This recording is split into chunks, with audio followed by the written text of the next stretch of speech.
est faible et il est vaincu. Mais il se comporte comme s'il a la victoire. Dis, apprends-le à le connaître. Amen. Amen. On va se lever. Levons-nous.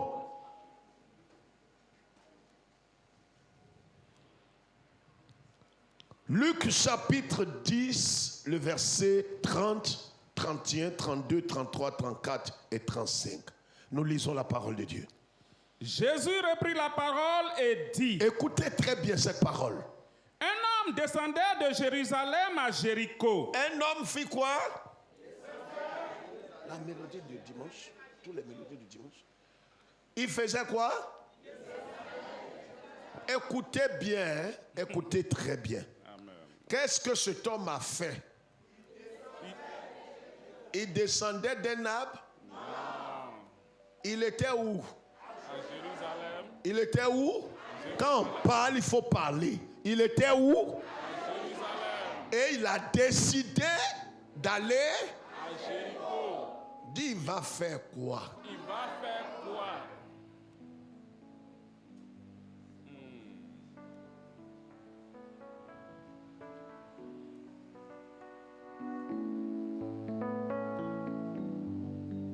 Vous savez, quand un homme veut perdre sa vie, il prend des risques inintelligents. Dis, il va où? Il va où? Maintenant, il ne faut pas dire il va. Dis toi là, toi, c'est mon voisin là, tu vas où? Tu quittes Jérusalem pourquoi? Tu vas chercher quoi à Jéricho à cette heure? Tu prends des risques, hein? Asseyez-vous. Montre.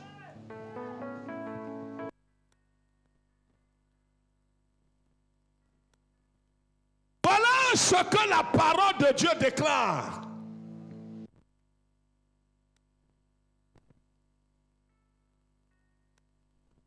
Un homme descendait de Jérusalem à Jéricho. Jérusalem est la ville de paix. Jérusalem est la ville du grand roi. Jérusalem est le lieu de rencontre. C'est là que se trouve le temple. Lève ta tête.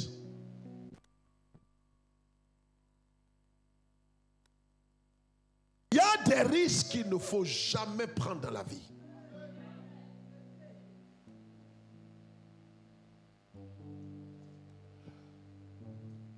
Jéricho, c'est une ville que les enfants d'Israël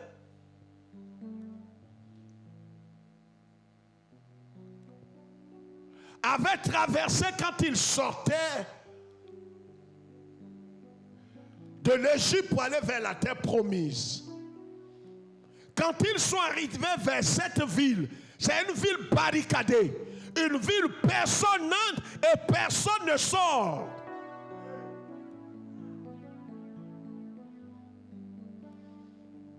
C'est un endroit où on ne sait pas trop ce qui est fait à l'intérieur.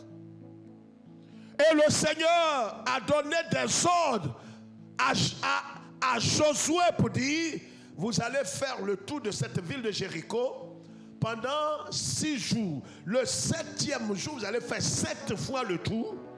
Vous ne parlerez pas.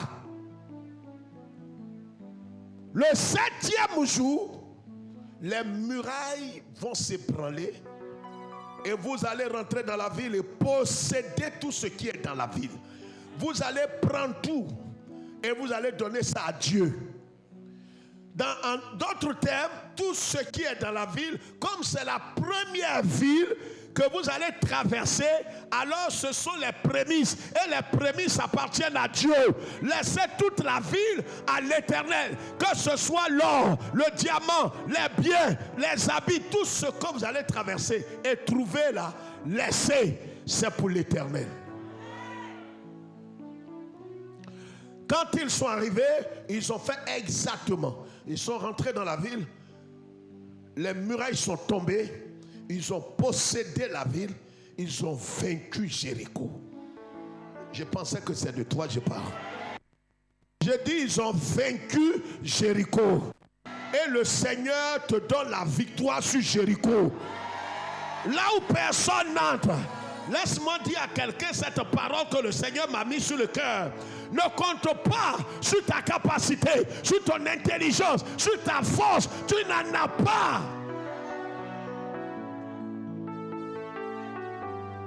Ne compte pas sur ton âge. Il y a des gens qui ont l'âge que tu as et ils ne sont pas entrés dans les promesses de Dieu.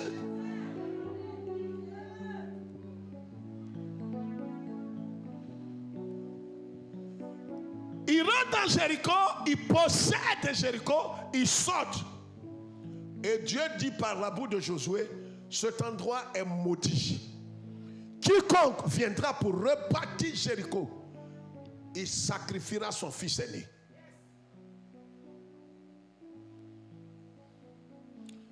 Et c'est dans une telle ville, qui est à Jérusalem, la ville de paix, la ville du grand roi, la ville où Yeshua Mashiach a donné sa vie. Tu quittes là-bas pour aller où? Au fait, tu vas où? Sois intelligent. À cette heure de la nuit là, tu vas où? Avec ce trésor que Dieu a déposé dans ta vie, la grâce dans ta vie, toute cette grâce que le Seigneur a déposée dans... Tu vas où à cette heure de la nuit?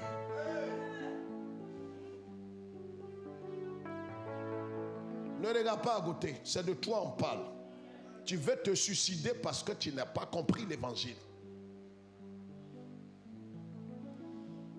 La parole déclare, et c'est Yeshua qui donne l'histoire. Il dit un homme était à Jérusalem et il descend à Jéricho. Il est fatigué de vivre à Jérusalem. Il descend dans un lieu, un endroit où le fondement est maudit. Quand tu as l'intelligence, tu ne fais pas ça. En cette fin d'année, tu promènes tes regards, tu cherches quoi? Tu es dans un foyer, tu cherches quoi? Christ est avec toi. Tu cherches quoi? S'il t'a donné son fils unique, qu'est-ce qu'il ne peut pas te donner par-dessus tout? En descendant à Jéricho, des gens l'ont suivi. Et c'était à une certaine heure. Les bandits sont tombés sur lui, l'ont roué de coups. Et ils l'ont frappé, tabassé. Regarde, si tu prends le risque de descendre à Jéricho, un endroit qui a été dévoué par interdit, ce que tu cherches, tu vas trouver. Ce n'est pas le temps de consultation prophétique, d'aller voir des pasteurs, des prophètes, dire mon avenir en cette fin d'année. Sois sage. Ne descends pas dans un quelconque Jéricho. Reste calme à Jérusalem. Oh, est-ce que ton voisin peut te taire? Est-ce que ton voisin peut te taire? Le Dieu qui a commencé quelque chose en toi à Jérusalem, il va achever ça à Jérusalem. Regarde celui qui est à côté, dis j'espère que ce n'est pas toi qui descends actuellement. Dis-lui. Tu es là, moi, j'espère que ce n'est pas toi un traître en train de descendre à Jéricho à cette heure. Ne descends pas, tape dans son dos, dis ne descends pas à Jéricho. Dis c'est pas le temps. Ne descends pas, reste calme, reste à ta position, reste dans ton lieu. Dieu qui a commencé en toi cette œuvre l'achèvera.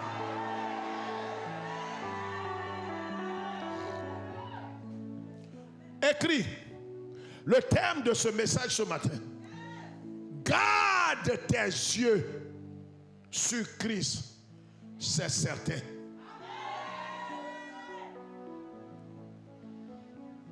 J'ai dit d'écrire. Garde tes yeux sur Christ, Ne garde pas les yeux sur toi. Ne garde pas les yeux sur un homme. Ne garde pas les yeux sur ton parent, sur un réseau, sur un homme, sur une église, sur un pasteur. Garde tes yeux sur Christ. Lui seul, c'est certain. Avec lui, c'est sûr et certain. Garde tes yeux sur Christ. C'est certain. Les autres, c'est pas certain. Les autres, c'est pas sûr. Si tu mets tes yeux sur un homme, sur un pasteur, sur une église, ta déception sera grande. Garde tes yeux, pas sur un père, pas sur une maman d'église, pas sur un papa. Garde tes yeux sur Jésus-Christ.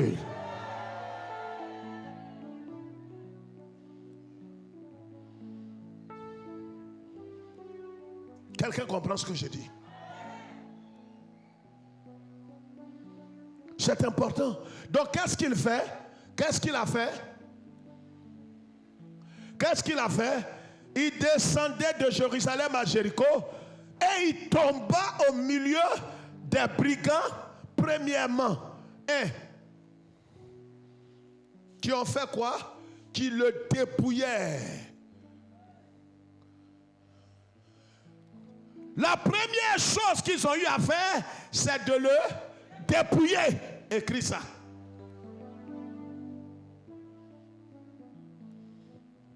Quand tu descends de Jérusalem, si tu quittes Jérusalem pour Jéricho, un endroit obscur, un endroit maudit, un endroit qui est abandonné, un endroit que Dieu a dévoué par interdit, tu risques gros.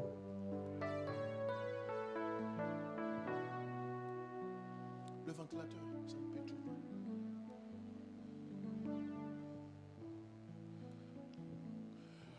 Ils l'ont dépouillé. Le diable peut te dépouiller. Ne crois pas que tu es à un stade où l'ennemi ne peut pas te dépouiller. Si tu quittes le droit chemin pour aller dans un endroit interdit, le Seigneur va enlever sa main. Tu es en train de descendre à Jéricho. Jéricho, c'est un endroit interdit. Tu es en train, depuis un certain temps, toi qui craignais le Seigneur, qui avait la paix de Dieu, la paix avec Dieu, qui jouissait de la présence de Dieu, tu as commencé depuis un certain temps à mettre tes pieds dans des endroits interdits. Si ce n'est pas l'alcool, la cigarette, la débauche, la fornication, des choses obscures, fais attention. Fais attention. Tu joues avec le feu.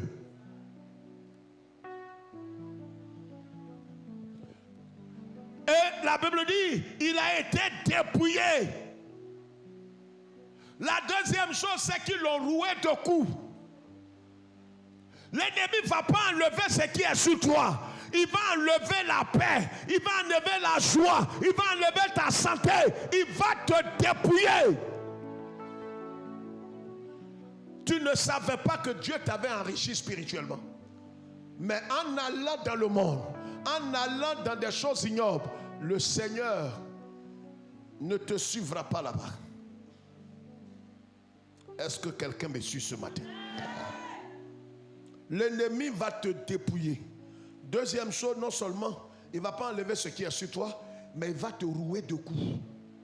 C'est-à-dire il va te blesser pour rien.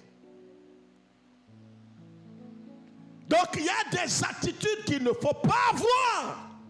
En tant que chrétien, en tant qu'enfant de Dieu, quelqu'un qui est né de nouveau, qui a l'esprit de Dieu, reste ferme, demeure dans la foi, demeure dans la sainteté, dans la crainte de Dieu. Ne descends pas à Jéricho. Par tes plaisanteries, par des amusements, ne descends pas à Jéricho. Tu ne pries plus, tu ne jeûnes plus, tu ne crains plus Dieu. Tu as repris les anciennes choses, les palabres, les incompréhensions, la haine, la rancœur, l'animosité. Tu es en train de descendre à Jéricho. Tu seras dépouillé. L'ennemi va te rouer de coups. Et la troisième chose, ils l'ont laissé à demi-mort.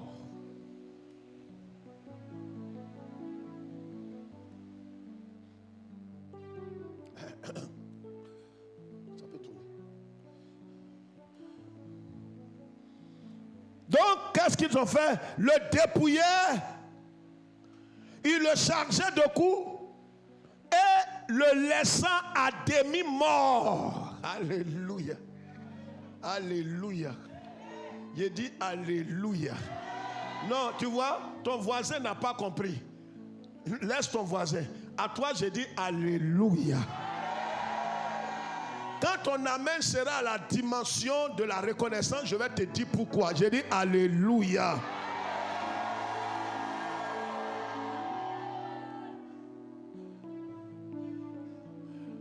Ces brigands-là, ils ont eu tort de le laisser à demi-mort. Oh, oh, oh, oh, oh, oh. Ceux, les aigles, les enfants de la révélation sont en train de monter. J'ai dit, ils ont eu tort, c'est vrai. Regarde, je vais dire à quelqu'un, c'est vrai. Tu as eu tort de descendre à Jéricho à cette heure par ta négligence, par la légèreté, par tes murmures, par tes calomnies, par la rancœur, la vengeance. Tu as eu tort. Dis, je reconnais. Dis-le, dis, je reconnais.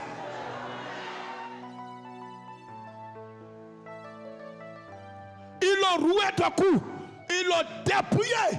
Troisième chose, ils l'ont laissé à... Aide-moi. Laisse ton voisin. Tu ne sais pas, lui peut-être il est mort. Ils t'ont laissé à... Demi-mort n'est pas mort.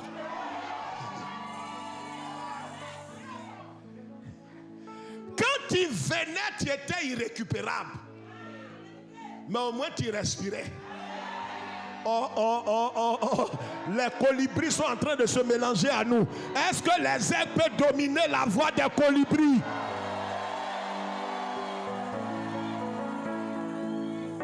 Dis, tu as eu tort de me laisser à demi-mort. Dis, tu aurais dû me tuer. Ouais, pendant que tu parles, ton voisin, je vois quelqu'un, sa tête est dans. Parle encore plus. Dis, tu as eu tort de me laisser à demi-mort.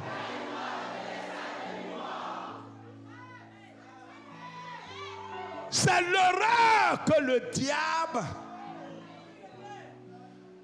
a eu à commettre avec toi. Il va regretter jusqu'au dernier jour.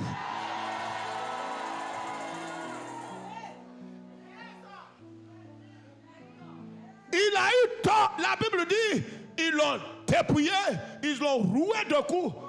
Ils l'ont pas. Il y a un qui a dit peut-être tuons-le. Il y a un qui dit laissons-le. Il est évanoui. Il y a un qui dit mais il est déjà mort. Ils l'ont laissé. Ils l'ont laissé. Oh, demi-mort n'est pas.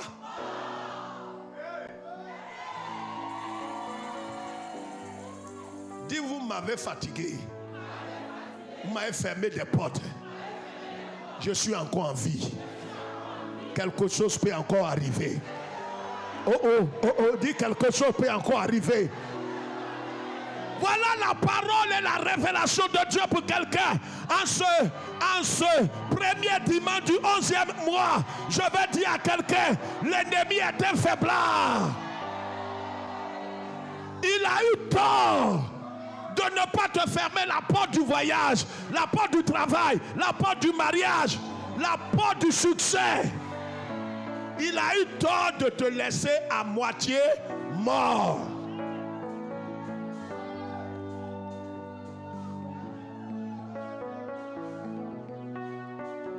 Je dis, c'est l'Éternel qui bénit.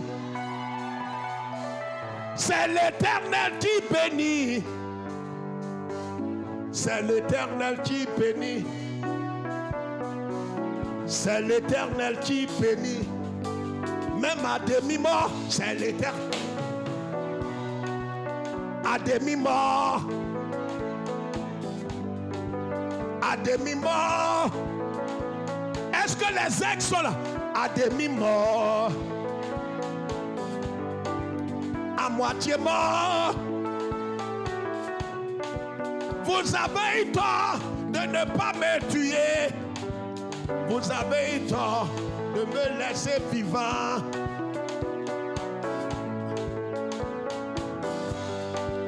À demi-mort, c'est l'Éternel qui bénit. À moitié mort. À moitié mort. J'ai tout perdu. Dépouillé. Roué de coups. Dieu m'aidera.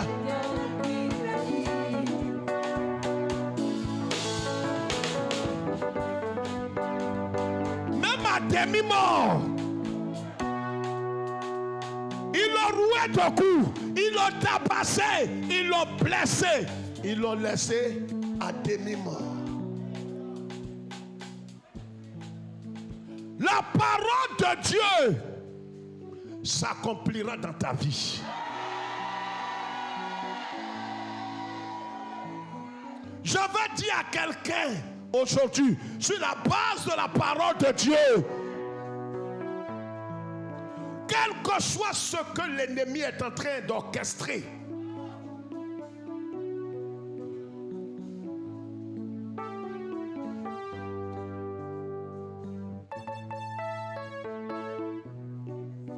en allant chez eux, ces bandits-là, ils ont dit certainement qu'à cette heure où on parle, peut-être il est mort. Parce qu'en allant, ils l'ont laissé à demi-mort. Je vais te dire, ma fille, ils pensent, parce que depuis un certain temps, ils n'ont pas de tes nouvelles. Et pour eux, la condition dans laquelle ils t'ont laissé, peut-être que tu as rendu l'âme.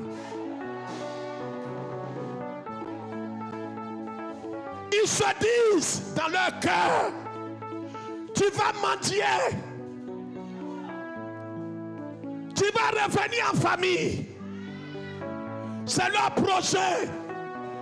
Parce qu'ils t'ont laissé à demi-mort, parce qu'ils t'ont laissé sans diplôme, ils t'ont laissé sans enfant, ils t'ont laissé sans voyage, ils t'ont laissé sans visa.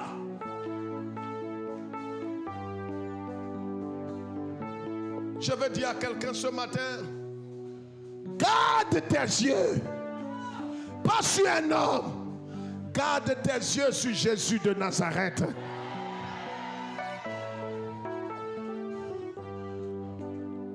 Écris ceci.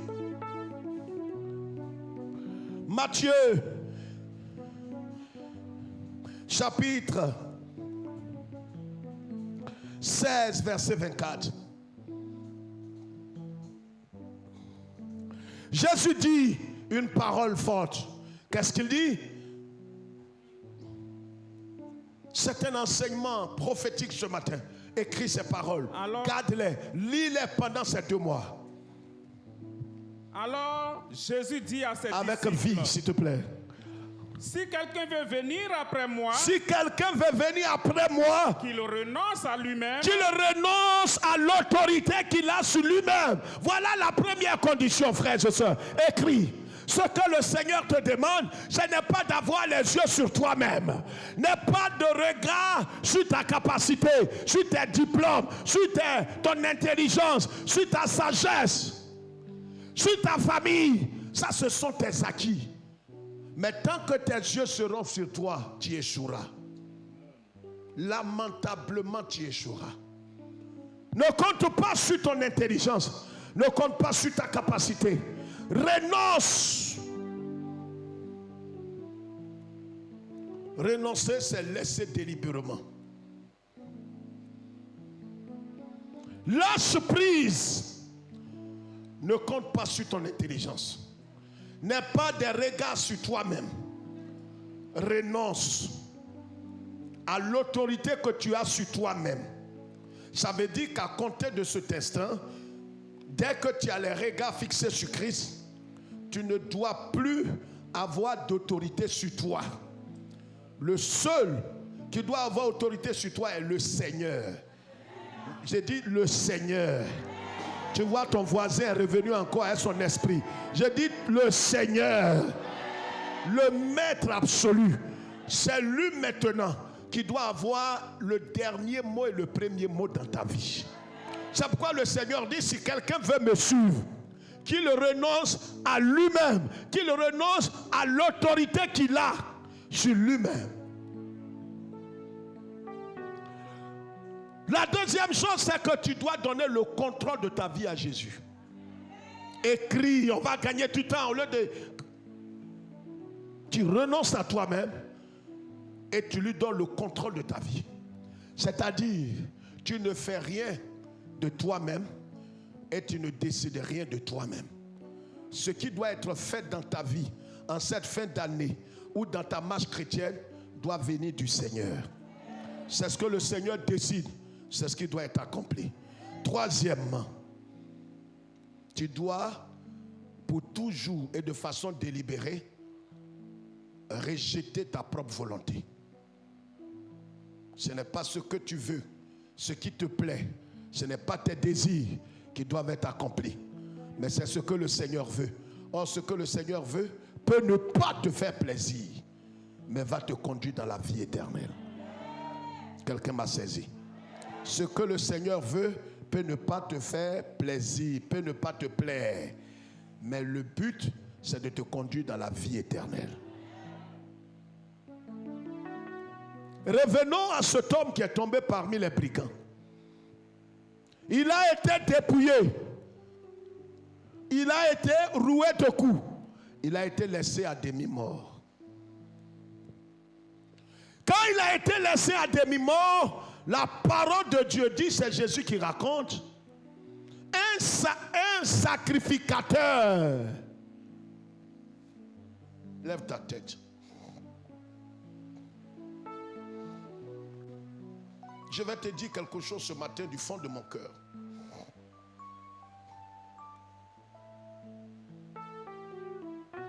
Un sacrificateur, c'est un homme qui est sanctifié par Dieu, mis à part par Dieu, qui, dans le temple, fait les sacrifices.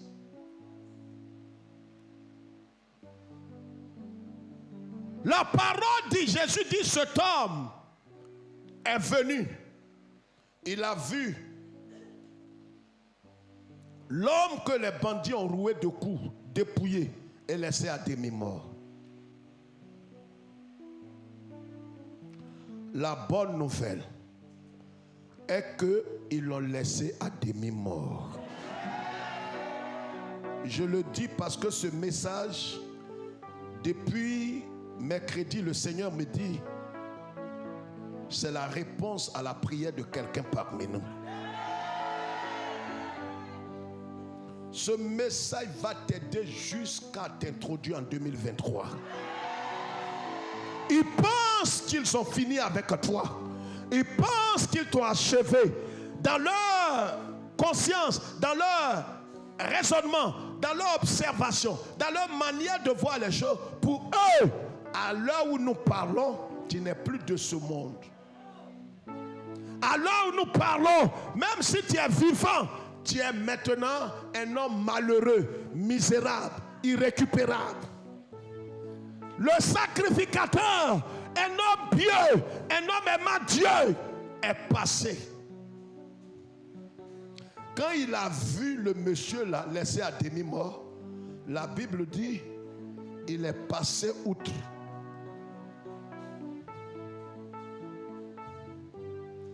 C'est ce qui va te choquer. Normalement, l'état dans lequel tu te trouves, tu t'es dit dans ton cœur, Seigneur, Permets que je vois l'année 2020. Permets que je vois 2021. Permets que je rentre en 2022. Je suis certain qu'il y a des gens qui m'aiment dans ma famille, dans l'église. Ils vont m'aider à rentrer dans ma destinée. Tu risques de perdre.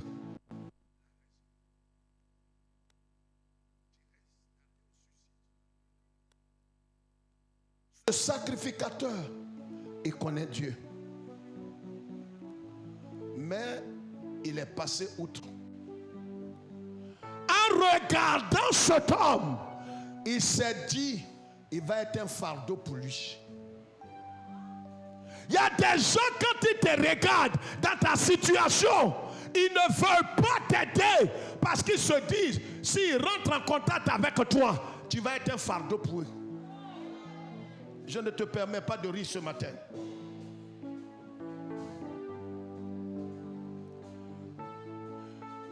S'il prend ton coup de fil, tu vas lui demander de l'argent. Tu vas lui demander des services. Il t'a bloqué. Oh, c'est quelqu'un que tu considères. Tu te dis, même si personne ne peut m'aider, cet homme peut m'aider, cette soeur peut m'aider. Nous sommes dans le Seigneur et je crois que ma soeur va m'aider, mon frère Christ va m'aider. Ils ne t'aideront pas. C'est pourquoi ce matin, si tu es de Dieu, le Saint-Esprit m'a dit de dire à quelqu'un ce matin, garde tes yeux, pas sur l'homme, pas sur moi, ni ma femme, ni Jean-Claude, ni personne. Celui que tu ne peux pas soupçonner, c'est lui qui peut t'empoisonner.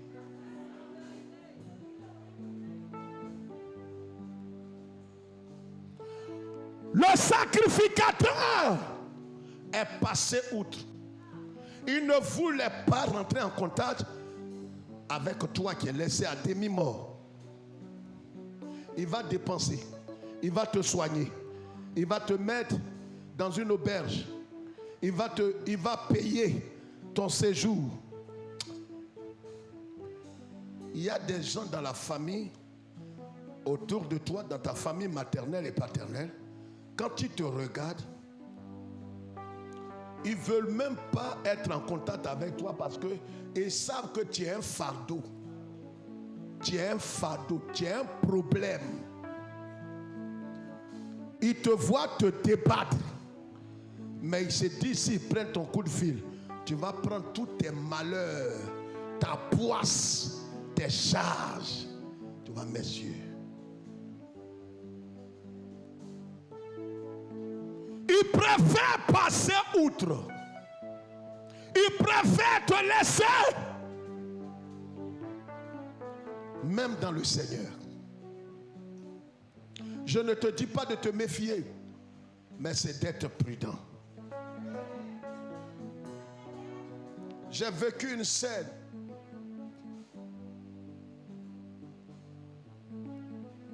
qui m'a profondément blessé.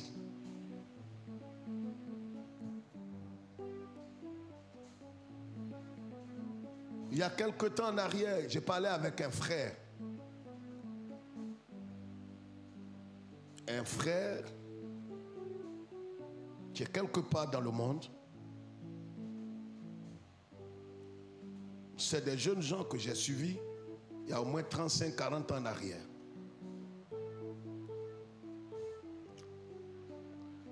Il m'appelle affectueusement le vieux, papa, padre. Il dit, padre, je ne suis pas parfait. Un jour, il m'a envoyé de l'argent. Je lui ai dit, non, ne m'envoie pas d'argent. Il dit, mais tu ne m'as rien demandé. J'ai dit, garde. Une fois, il veut passer par quelqu'un pour me donner une offrande. Je lui garde l'offrande.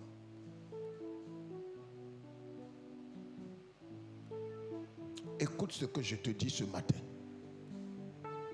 La Bible dit que mon peuple périt par manque de connaissance.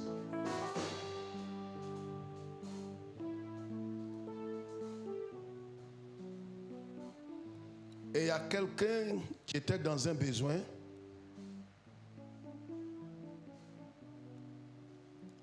Quelqu'un que j'aime de tout mon cœur. Un frère dans la foi. Un fils spirituel. Il m'a dit, le vieux, j'ai un problème sérieux. J'ai besoin à peine de 100 000 francs. Je lui ai dit, mais appelle un tel et dis-lui, comme lui à plusieurs reprises m'a donné des offrandes, que j'ai dit non, et que vous êtes dans le même quartier,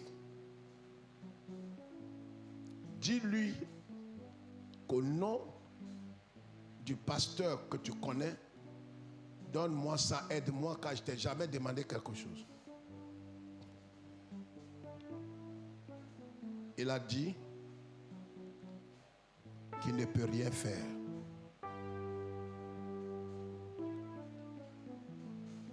Je me suis posé la question, toutes les aides qu'il voulait apporter, c'était pourquoi?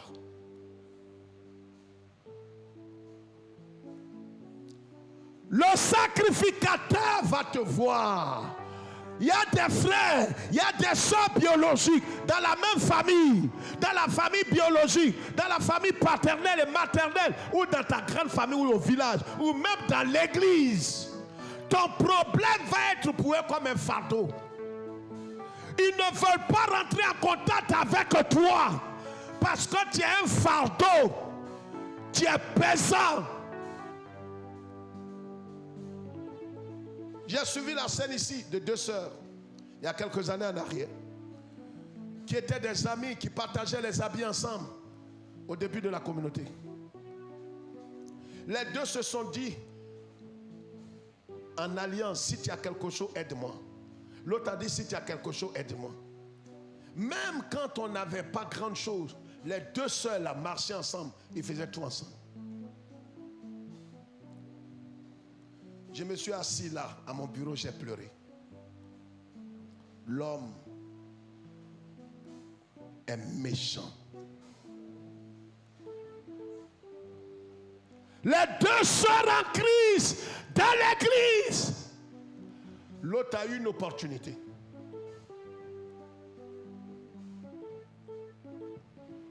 Mon épouse se souvient. C'était des jeunes sœurs. Elle est partie en France, à Lyon, sans que sa camarade intime, elle ne savait pas. Elle s'est dit que si elle dit ça à sa camarade va lui dire de lui montrer le réseau par lequel elle est partie en France. J'ai pleuré ici. J'ai vu l'homme est méchant, mais l'homme est très méchant.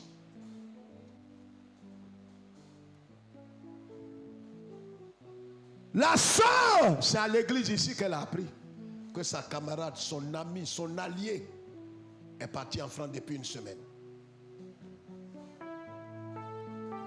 C'est pourquoi celui qui est assis à côté de toi, je ne suis pas en train de juger quelqu'un, mais ne mets pas ta confiance dans lui.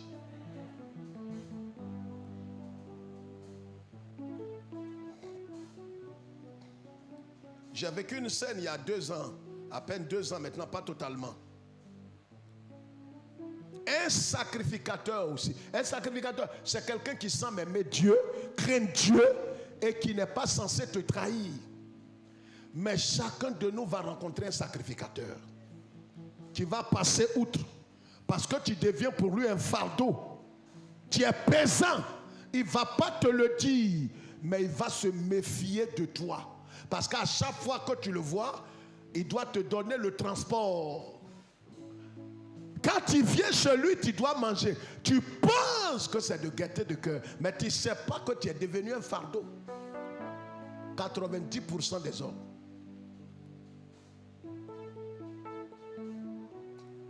Il m'a dit, pasteur, je ne le connaissais même pas. On s'est rencontrés. Il m'a dit, pasteur, voilà ce que je vais faire.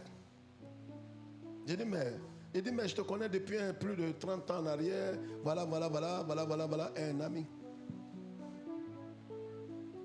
ce qu'il voulait faire. Il m'a donné la date. Et ce pourquoi, je ne sais pas comment il a appris. Je ne lui ai rien demandé. Il m'a dit, pasteur, ne prends pas d'autres engagements. Je vais te donner ça. Avant le 13, parce que c'est le 15 que tu dois payer ça. Avant le 13 ou le 14, je te donne. Le 15, c'est le dernier délai. Je dois payer 2 millions. Le 10, le 8, le 9, le 10, son portable est fermé. Je vous dis devant Dieu, regarde ici s'il te plaît. Regarde ici, je ne suis pas en train... Arrête la musique. C'est trop... Si ce message, tu ne l'as pas compris. Voyez, souvent, je suis un peu violent dans certaines choses.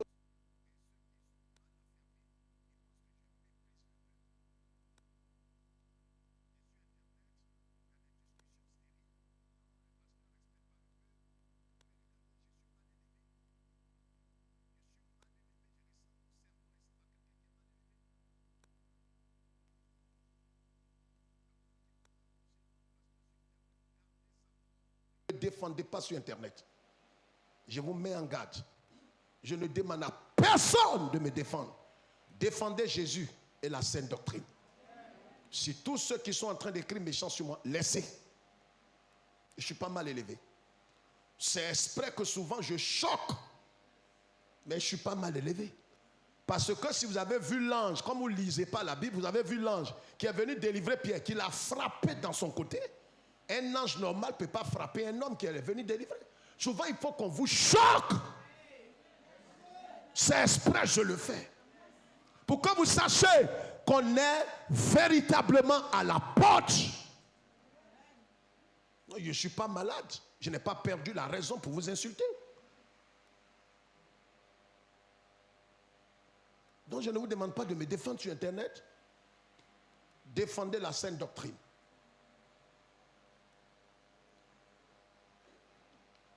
Il a fermé son portable pendant 5 mois.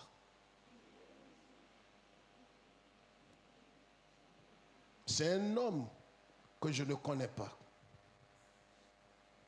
que j'ai vu il y a quelque temps, qui est un homme de prière. Il n'est pas pasteur, il n'est pas de l'église. Il m'a vu que je salue ce matin, qui n'est pas à Abidjan, qui est quelque part. Et qui m'a dit, pasteur, voilà ce que le Seigneur m'a mis sur le cœur. Tu n'auras pas honte. Il a dit, comment ça? Il dit, ma femme me dit de te dire, sa femme prie beaucoup. Tu n'auras pas honte. L'homme peut te trahir, mais Dieu ne va pas te trahir. Les 2 millions, il me les a donnés avant le 15. Regarde, des gens sur qui tu es focalisé, c'est eux qui vont te laisser tomber. Il y a des gens, c'est pourquoi dans la vie, honore tout le monde, respecte tout le monde. Parce que tu ne sais pas le canal par lequel Dieu va. Est-ce que je parle à quelqu'un ce matin? Non, non, laisse ton voisin répondre. Celui que tu chouchoutes, tu penses que c'est par lui. La première fois où j'ai été en France, il y a des gens qui sont autour de vous. Ils peuvent vous donner à manger. Mais ils ne cherchent pas à ce que tu réalises quelque chose de durable. Il m'a payé. On appelle ça grec. Grec. C'est pain avec beaucoup de viande. Chantal, tu connais? Quand on te donne ça, quand tu arrives en France pour la première fois, tu crois qu'il t'aime trop. Oh, c'est la nourriture la plus moins chère. Il m'a donné grec là, c'est comme ça.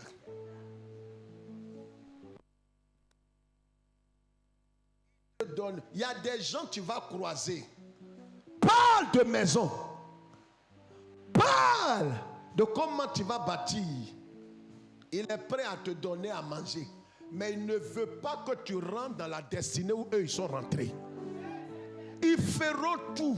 Vous allez marcher ensemble. Il va t'appeler maman, mon frère en crise. Tant. Mais dès que tu parles de maison, tu parles de voiture, tu parles de fonder un foyer,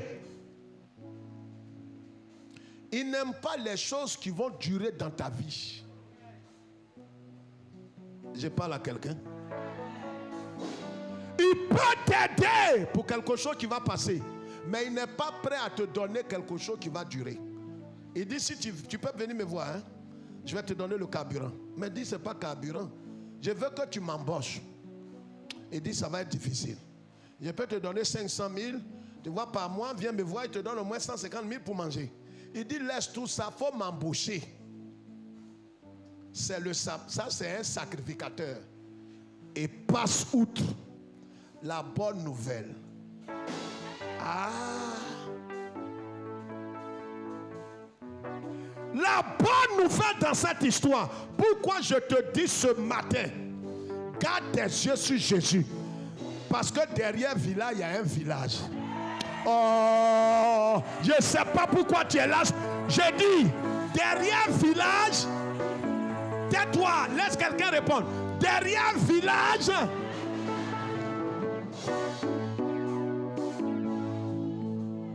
c'est mon vieux l'homme qui m'a dit ça. Mon vieux.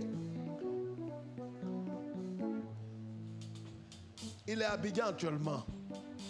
Mon oncle qui m'a élevé, mon papa, le père de Marcel Angoran. Il m'a dit, il était arrivé au village. On va quelque part. Il a dit, papa, c'est là que j'ai retenu ça. On est allé au champ. J'ai vu un village. Il a dit, papa, vieux l'homme. Après village là,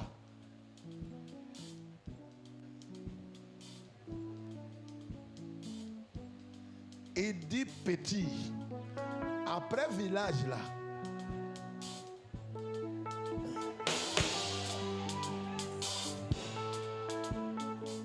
dans nos villages, ceux qui sont allés dans mon village, quand vous prenez la voie non bitumée, ça débouche sur Sakazou. Et le champ était là-bas parce que c'était la VB qui avait fait le champ pour mon vieux. Donc je demande, papa, le village là, c'est le dernier village. Il dit non. Que derrière ce village, il y a un autre village. Et derrière ce village de ce village, il y a un autre.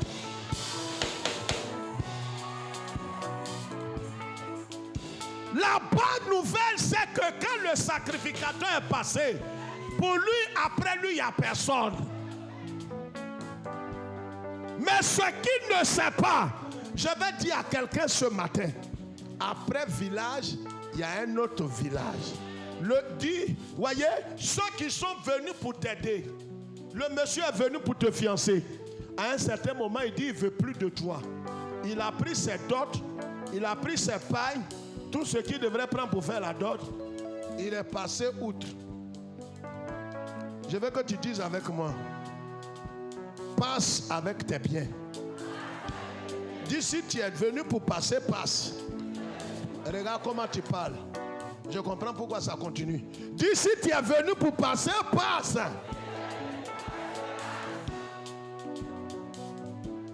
Ton ministère c'est de passer. Parle avec colère. Je dis ton ministère c'est de... Donc il faut... Laisse-moi tranquille. Passe. Parce que dans sa tête, il se dit que quand il va passer, personne d'autre ne viendra après lui. Dis pourquoi tu penses comme ça.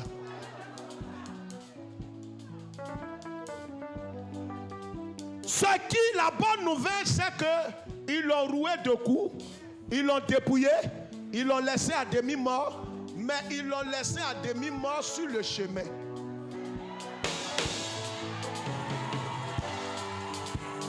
Ouais.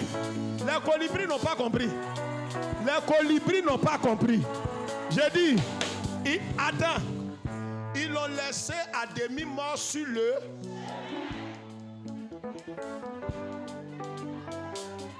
Je sais, ils l'ont laissé à demi-mort. Ils ne l'ont pas pris. Voyez comment ton ennemi n'est pas sage.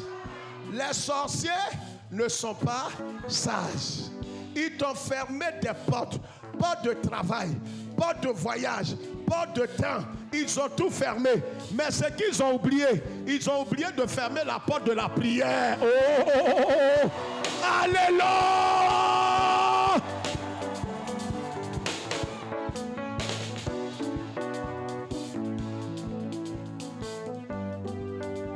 l'ont laissé à demi-mort. Ils pouvaient le prendre pour le jeter dans la brousse.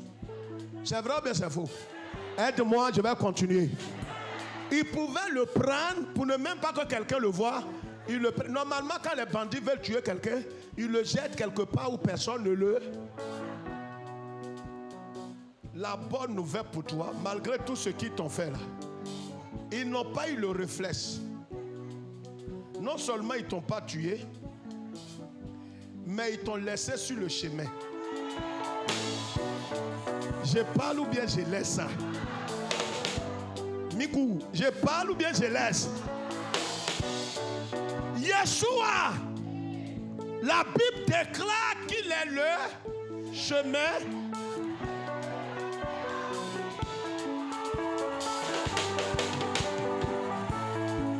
Si Jésus est le chemin, c'est qu'ils t'ont fatigué, ils t'ont blessé, ils t'ont dépouillé, ils t'ont laissé à demi-mort, mais tu es sur le chemin. Si tu es sur le... Oh!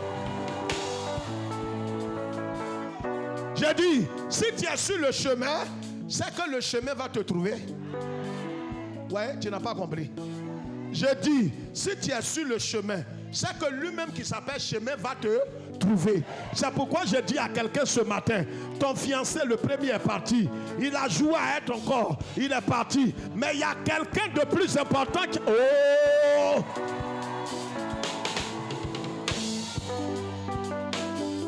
Il croit t'avoir fermé toutes les portes. Donc le sacrificateur est... Non, on ne parle pas comme ça. Pas la colère. Il est... Toi, tu ne parles pas. Hein? Ta bouche reste fermée. Que ce qui t'attend aussi reste fermé. Ça dépend de toi. Je ne parle pas pour toi. J'ai dit le sacrificateur. Comme il est venu pour passer, il faut qu'il... Dis, tu ne veux pas m'aider, il faut passer.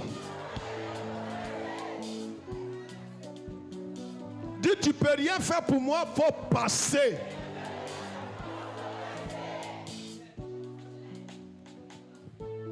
Il y a un deuxième qui arrive. C'est un lévite. Lui, il est plus proche du trône. Il est plus proche de l'arche. C'est un lévite. Il sert Dieu. Il est mis à part. Lui aussi, quand il a vu, tu sais, le lévite là, ça c'est les dimensions sacrificateurs, ça c'est les chrétiens, c'est des gens qui t'aiment. Mais le lévite là, ça c'est des anciens, des pasteurs. C'est ça qui va te blesser. Tu vas dire, mais je peux comprendre si c'est un chrétien simple. Plus bon. C'est un chrétien simple. Mais un pasteur, maman pasteur, c'est ça qui m'a fait même. Je vais quitter la foi. Maman pasteur, tu es perdu, tu es né pour te perdre. Maman pasteur mortel. Peut-être même tu es plus spirituel que maman pasteur. Je peux te choquer. Après, les mal affermis vont dire...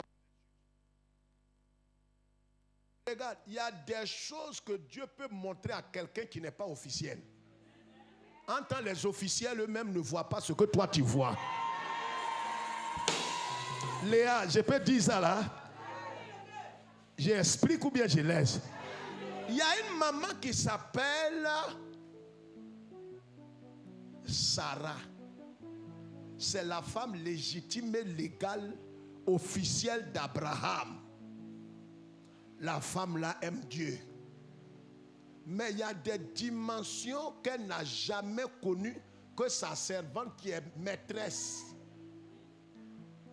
Il y a des gens dans l'église, vous les prenez, vous les mettez en haut, c'est bon, honorez-les. Mais si tu creuses bien, il y a des choses que Dieu va te montrer qu'il ne l'a jamais montré.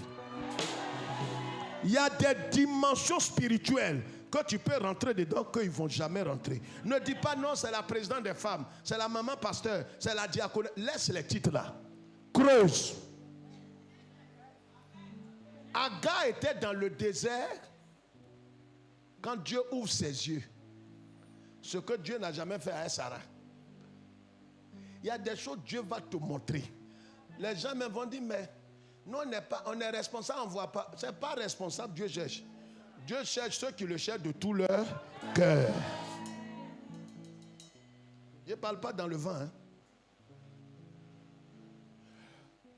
Le Lévite là, il est venu. Voilà quelqu'un qui est plus intime avec Dieu. Il va te voir, lui aussi.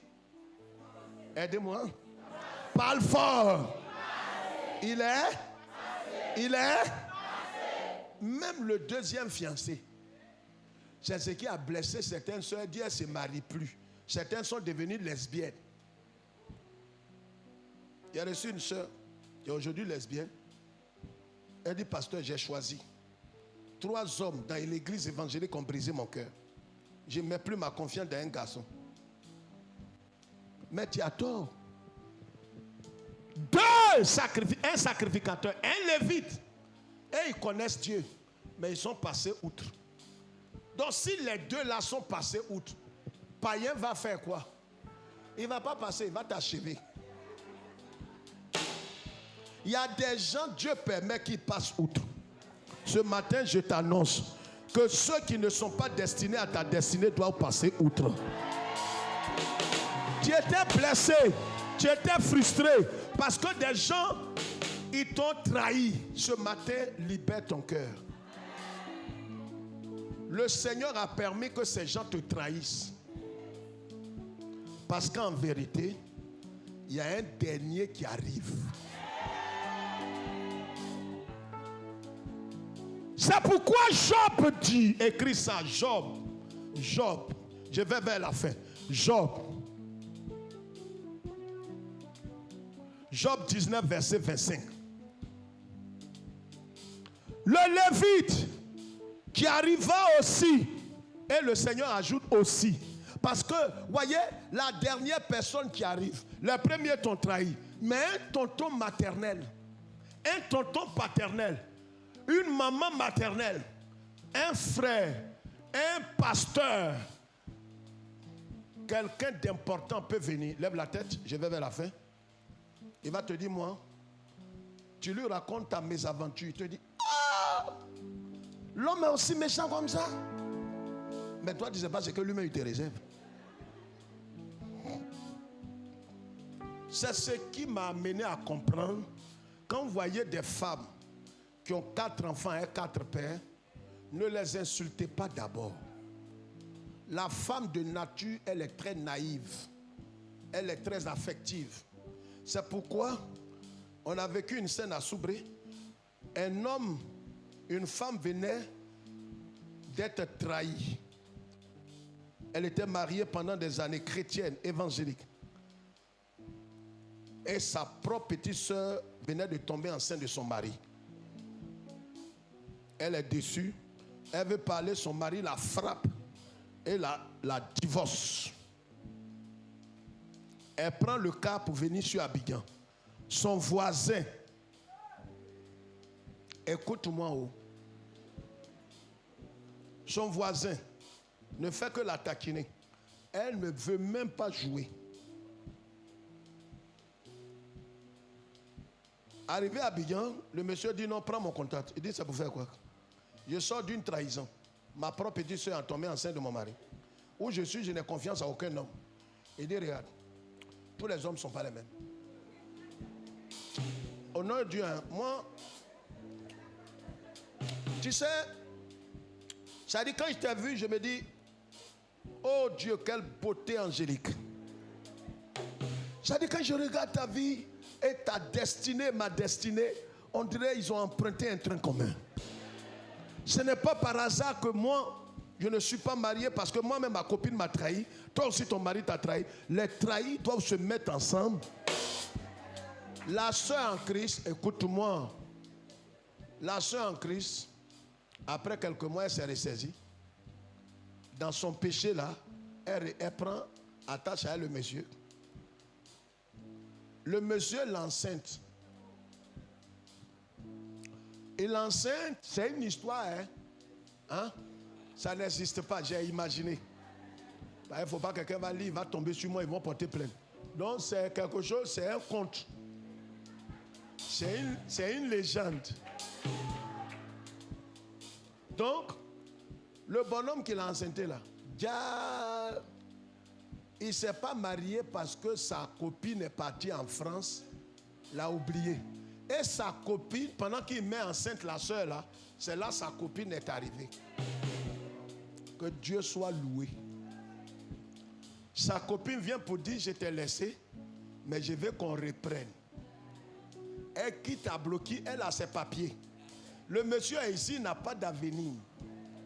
Donc il quitte la soeur là, et il vient à elle, sa copine qui l'avait rejetée. Dans les pleurs de la soeur, elle dit elle va se suicider. Il y a un frère qui la prend.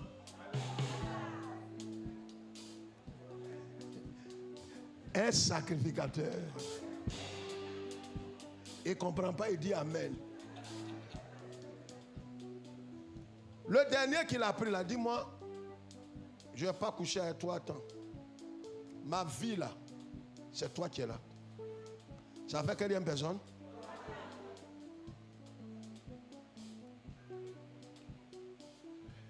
Et comme la soeur dit, je ne veux pas de quelqu'un encore. Je vais rester comme ça jusqu'à maman. Elle dit non. Le bonhomme, dès il a eu des enfants, au moment où il veut entreprendre avec la dame, ses enfants, grands là, assis.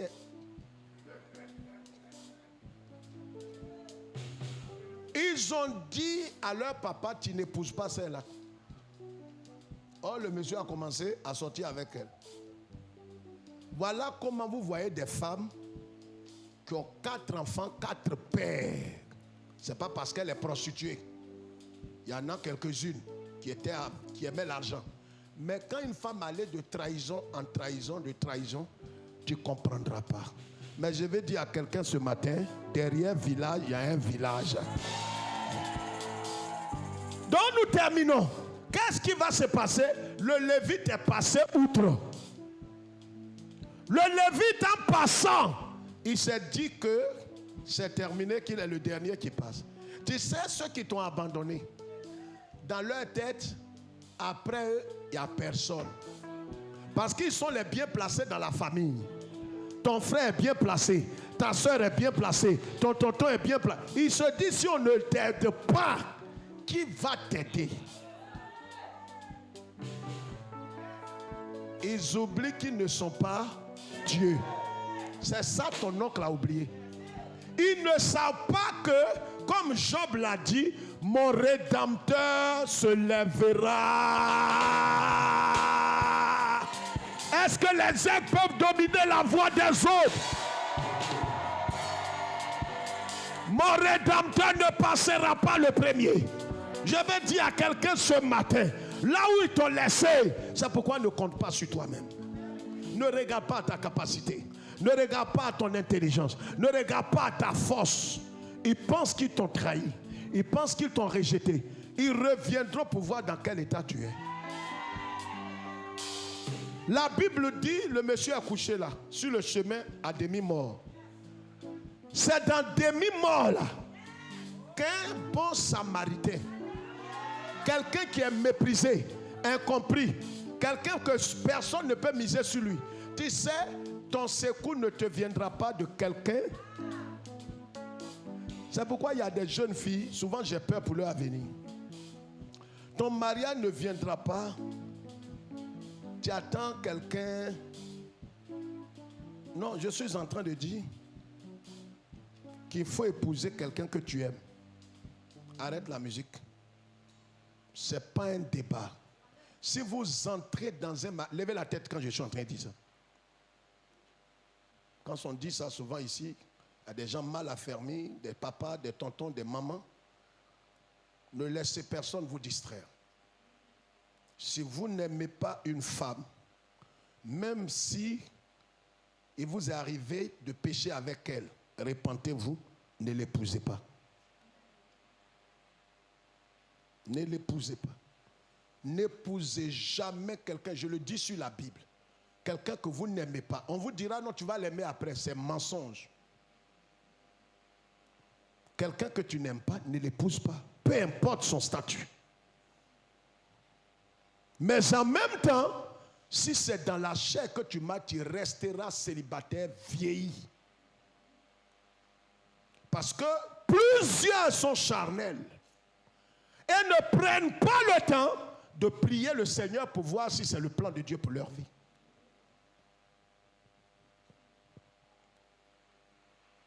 C'est important de savoir ça. Ton secours ne te viendra pas de quelque chose que tu as planifié. Le monsieur était couché là désespéré, à demi-mort. C'est là qu'un Samaritain, lui qui est blessé là, c'est un Juif. Les Juifs ne parlent pas à les Samaritains. Tu vois, ton secours ne te viendra pas de quelqu'un de plaisant. Moi, je ne traite pas à cela. Moi, je ne suis pas de leur milieu. Je ne suis pas de leur monde. Je ne suis pas de leur parti. Mais tu ne sais pas que c'est sous leur règne que l'Éternel va t'élever.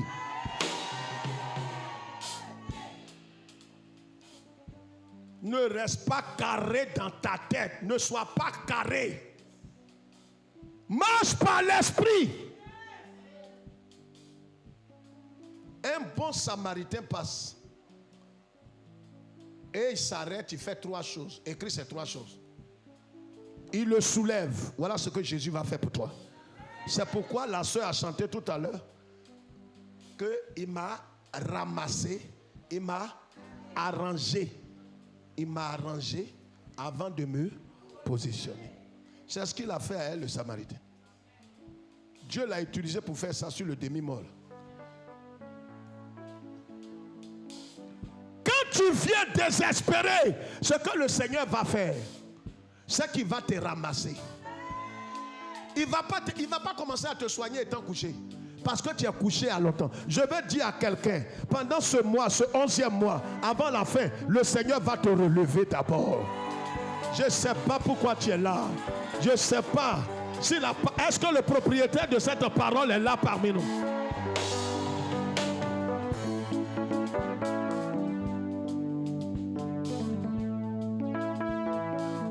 Il va d'abord te relever. C'est pourquoi nous avons à Doulam 2022 la saison où l'Éternel rencontre les élus.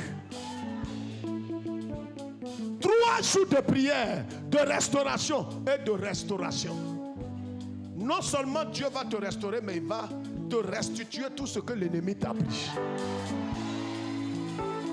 La première chose, c'est que le Seigneur va te relever. La deuxième chose, il va te faire asseoir sur sa propre monture. C'est-à-dire, il y a quelque chose, personne ne t'a fait asseoir là. Malgré tes blessures, le sang qui coule sur toi, malgré ton état, le Seigneur va te récupérer tel que tu es. Il va te faire asseoir d'abord sur sa propre monture. La troisième chose, il va te soigner. Mais en te soignant, il va faire 2 choses qui vont embaumer ton cœur. La première chose, il va te oindre. La Bible dit, le bon Samaritain, il est venu, il a soulevé le monsieur, il a fait asseoir sur sa monture, il a versé de l'huile. Je t'annonce que ces 2 derniers mois, l'onction sera ton partage. Hey, est-ce que quelqu'un croit à ce que je suis en train de dire?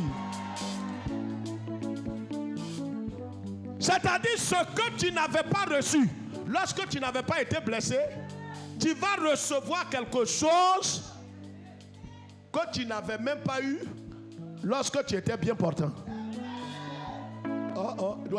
Les colibris n'ont pas compris.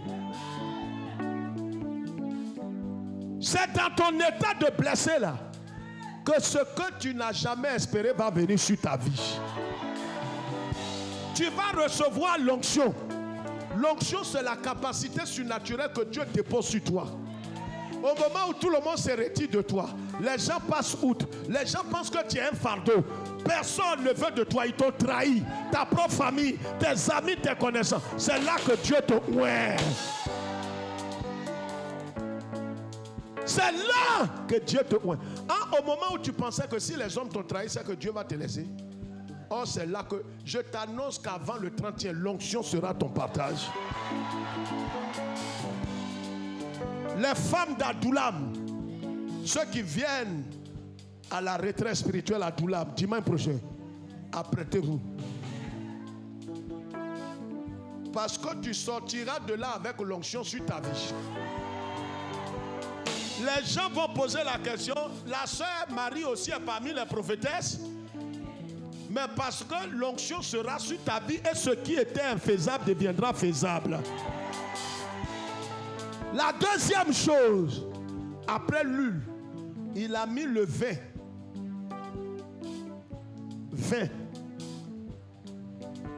Le vin.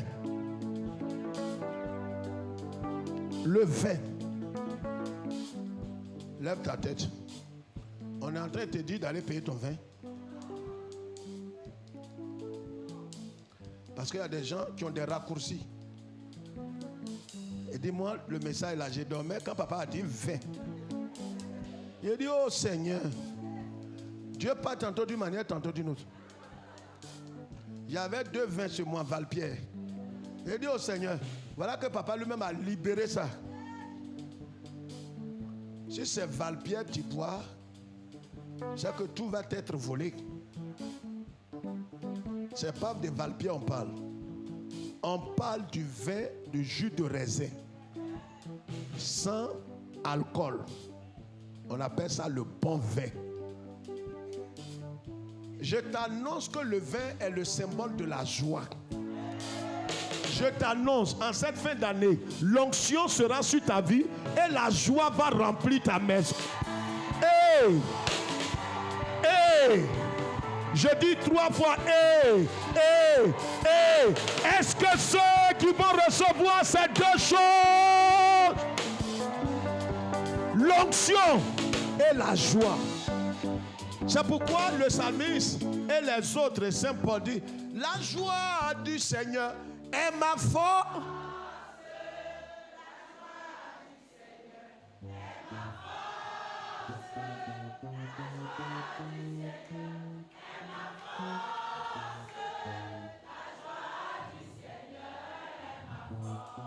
Amen. Ce qui doit être ta force en ces derniers jours, c'est la joie. Aide-moi, la joie. Non, dis le plus fort que celui qui est là, les deux là. La joie. La deuxième fois, la joie. La dernière fois, la joie.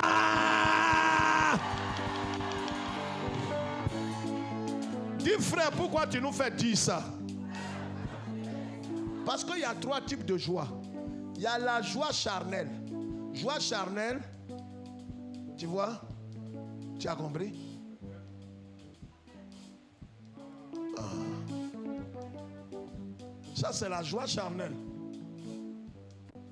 Tu as ton mari, ta femme, bon manger. Quand tu vois, tu es souriant. Tu es heureux. Il y a une joie qui monte dans ton cœur. Ça, ce n'est pas la joie du Seigneur. Et puis, il y a la joie démoniaque. Quand le malheur t'arrive, il y a quelqu'un qui est heureux. On dit ça rit chez les voisins. Tu ne comprends pas pourquoi il rit pendant que toi tu es dans la souffrance. Ça c'est une joie démoniaque. Et puis il y a la joie du Seigneur. La joie du Seigneur quand ça remplit. D'abord, ça remplit ton cœur par le Saint-Esprit. C'est que tout ce qui est dans ta maison est sous contrôle. Même s'il y a un étranger dans ta maison, il est béni par le Seigneur. Amen. Je vais dire quelque chose, arrête la musique, je termine avec ça. Matthieu 28. Regardez, Satan va vouloir fermer toutes les portes. Dis c'est un faiblard. Dis le plus fort si tu n'as pas bien dit tu es un faiblard. Je termine avec cette histoire. Vous savez, pendant que Satan, il a envoyé des hommes, quand Jésus est mort, dis hein, sois joyeux parce que j'ai dit la joie n'a qu'à envahir ton cœur. Plus que les 2 qui sont assis à côté. Dis hein. Quand Jésus est mort, ils l'ont enterré. Et ce que le diable trouve à faire, c'est de susciter les gens pour aller mettre une grosse pierre. Dis hein. Donc ils ont enfermé avec une grosse. On ne sait pas combien de personnes ont roulé cette pierre. C'est-à-dire là où ils t'ont mis là, ils se sont dit que personne au monde ne peut te faire sortir. Je parle à quelqu'un. La situation, Jésus était dedans. Premier, Satan a commencé à ricaner. Le type là, je l'ai mis dans, il a roulé Pierre, j'ai mis là. Ça ne suffisait pas, il a envoyé des gardes. Il a poussé le cœur de... Il dit, allez regarder. Le type là, il dit, il va sortir du tombeau. La pierre là, lui-même, il ne peut pas rouler. Mais s'il sort, tuez-le une seconde fois. Donc, ils ont pris des fusils, ils étaient devant. C'est ce que Satan a fait. Mais c'est qui ne... Tais-toi, laisse ton voisin parler. Ils l'ont enfermé. Ils ont mis une grosse pierre. Ils ont mis des gardes. Ça ne suffit pas. Ils sont allés mettre la peur dans le cœur des apôtres. Ils sont au moins 11. Il y a l'autre qui est mort, le traître. Donc ils sont restés 11. 11 quand même, ils peuvent pousser Pierre là. Tous ceux qui doivent t'aider là, il va mettre la peur dans leur cœur. Pour ne pas qu'il t'aide. Il va susciter des gens qui vont dire des ragots sur toi. Lui là, c'est elle que tu veux épouser. C'est lui là que tu veux prendre. Mais tu ne le connais pas. Lui là, il ne paye pas crédit. Hein. Lui là, je l'ai connu. Ils diront des choses. Mais le Seigneur vient. J'ai dit, il est le dernier à passer. Il va s'assurer que tout le monde est déjà passé. Voilà ton histoire. C'est pourquoi depuis tu dis, je ne vois personne. Il attend que tout le monde, il passera le... Ils ont fermé, il a mis la peur dans le cœur des apôtres. Les apôtres étaient cachés. Donc, le ciel, quand il fermait, le ciel regardait. Les apôtres enfermés. Tout le monde enfermé. La Bible dit, lis ça. Tu vas comprendre d'où te viendra le secours. Quand tout restera fermé, ce que le diable ne sait pas, frère, il a tout bouclé, mais il n'a pas bouclé le ciel. Je croyais que tu avais compris cette parole. Il y a des choses qu'il a fermées. Il a fermé la porte de ton mariage, de ta santé, de ton travail, mais il n'a pas fermé la porte de la prière. C'est que, voyez, le diable croit tout fermer. Mais il y a une porte qui lui échappe. Il y a toujours quelque chose qui échappe au diable. C'est la bonne nouvelle pour toi. Il croit qu'il t'a...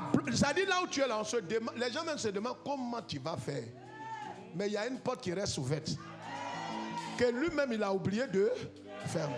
Il a eu tort de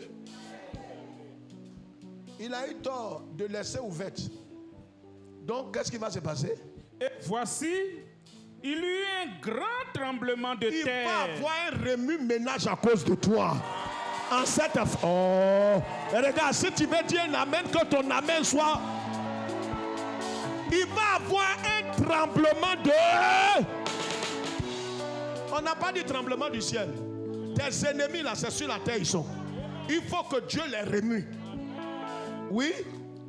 Car un ange du Seigneur descendit du ciel. Un ange est descendu du ciel. À cause de toi. Un ange va descendre. Si les hommes ne peuvent pas faire, un ange va descendre. Il est descendu, il a fait quoi? Vint rouler la pierre. Comme les apôtres sont fermés. Donc l'ange est descendu. C'est-à-dire Dieu va susciter quelqu'un. Tu ne sais pas d'où il vient. Tu ne le connais pas. Tu n'as jamais eu de contact avec lui. C'est lui qui va signer ton papier. C'est lui qui va faire qu'on va t'engager. C'est lui qui va te donner la promotion. C'est lui qui va ouvrir le mariage. C'est lui qui va sceller ta vie. Tu ne sais même pas d'où il sort. Les gens même vont penser que tu le connais. Il roule la pierre et puis... Et s'assit dessus. Il a roulé la pierre pour ne même pas que ceux qui ont placé la pierre reviennent placer. Il s'éteint. Je t'annonce que le Seigneur qui va te sortir de cette situation, lui-même va contrôler cette pierre. Levez-vous. Levez-vous, levez-vous, levez-vous.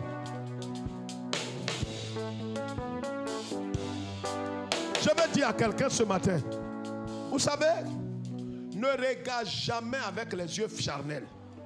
Dis-moi oui. Dis amen. Dis encore amen. Je dis, laisse ton voisin regarder à elle les yeux physiques. Dis frère, pourquoi tu dis ça pour terminer? Non, dis ça plus fort. Dis ça plus fort. Ne regarde jamais de la même façon que les autres. Quand les gens vont commencer à confesser les choses négatives, parce qu'en cette fin d'année, même des chrétiens engagés, même un pasteur, diacre, un ancien, il va vouloir t'effrayer. Ah, j'ai fait rêve. Ton rêve est vrai, mais ça n'aura pas lieu. Et si quelqu'un vient te raconter un rêve bête, inintelligent, moi, si tu fais rêve, c'est pas la seule chose que j'attends aujourd'hui, physiquement, c'est maison. Non, je n'ai pas besoin que quelqu'un rie. Je cherche un de mes enfants qui va être une bénédiction. Vous savez, l'homme peut tout te donner, sauf l'essentiel. Ma prière aujourd'hui, c'est d'avoir une maison. J'ai déjà une maison. Mais maison paternelle n'est pas ta maison. Mais je vais avoir une maison à Cocody. C'est bon de dire amen, mais ce n'est pas sur toi que je compte. J'ai été avec vous pendant des années. Certains sont prêts. Oh papa, padre, oh alléluia, tu es l'homme de Dieu.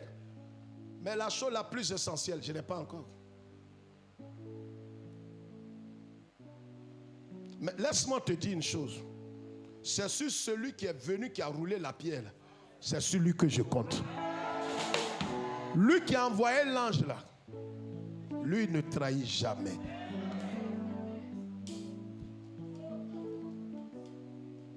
C'est pourquoi ne regarde pas de la même façon que les gens regardent. En cette fin d'année, ne permets à personne de te distraire. Ce qui a fait la faute de David. Tout le monde regardait Goliath du haut jusqu'en bas. Il ne voyait pas de défaut. Il ne voyait pas la faiblesse de Goliath. Mais tu sais que quand tu es loin, quand tu regardes l'ennemi, tu vois que tout est faiblesse. Pendant que les péreux voient la mort, le cercueil, ils voient les dragons qui te poursuivent. Toi, tu vois le feu qui poursuit tes ennemis.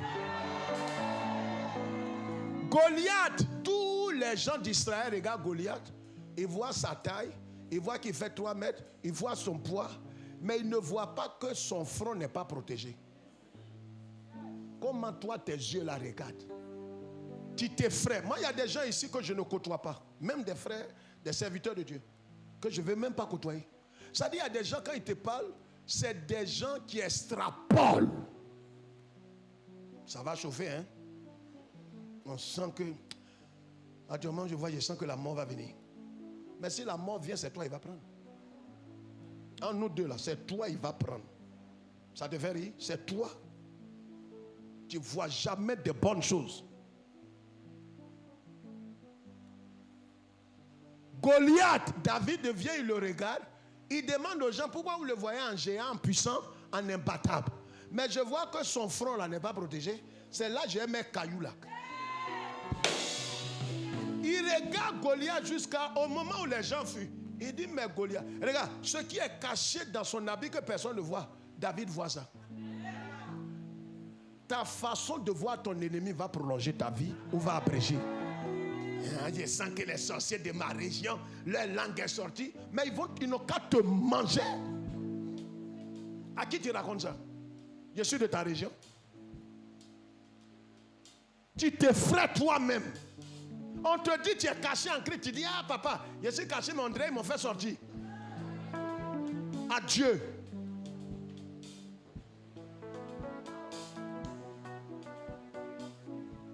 David, il regarde Goliath. Ce qu'on ne dit pas là, fait que lui, il voit. Il dit, monsieur là, il est incirconcis. Aïe. Mais il n'est pas nu. Comment toi, tu vois que ton kiki n'est pas coupé? En temps, quand tu n'es pas circoncis, c'est que Dieu va te tuer. Quand David, il regarde Goliath, il voit que c'est un ennemi de Dieu. Car il était circoncis. Mais en temps, le monsieur n'est pas nu. C'est ce qui est caché dans l'ennemi là. C'est ça, toi, tu vois. Ne vois jamais comme tes soeurs. Pendant qu'ils voient négatif, toi, tu vois positif. Quelqu'un a compris quelque chose ce matin? C'est pourquoi l'ennemi va nous attaquer. Vous savez, le 18, on a une grande veillée de la Judée. Je vais vous annoncer tout à l'heure. Levez les mains, je vais prier. On a pris du temps ce matin. Regardez, il est 11 heures. Car nous sommes dans le... On quoi? Dis ça avec foi là. Nous sommes dans le... Nous sommes dans le... Il est...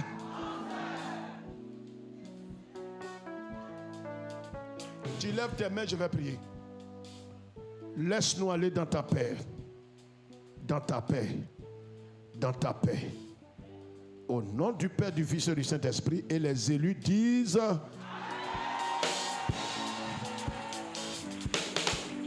Je veux que ta joie soit plus débordante.